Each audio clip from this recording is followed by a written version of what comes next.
बैठा हो गलगित बल्तिस्तान मुतनाज़ा। हमारा तो मुतालबा रहा है कि आईनी हिस्सा बनाओ। तमाम पार्टियों ने कहा हुआ मुतनाज़ा है, नहीं कर सकते, मसले कश्मीर का हिस्सा है।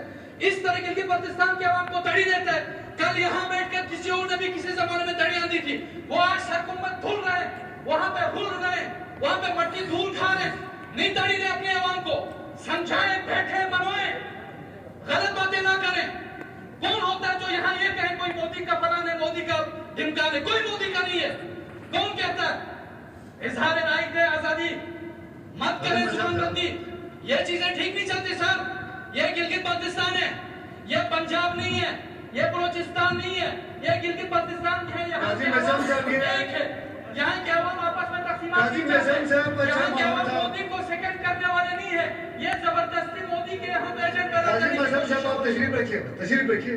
करारदाद पे आते हैं, इनको अच्छा माहौल है क्यों खराब करते हैं? बैठे, इन्होंने एक बात की है ना, इस पे क्यों बहस करते हैं?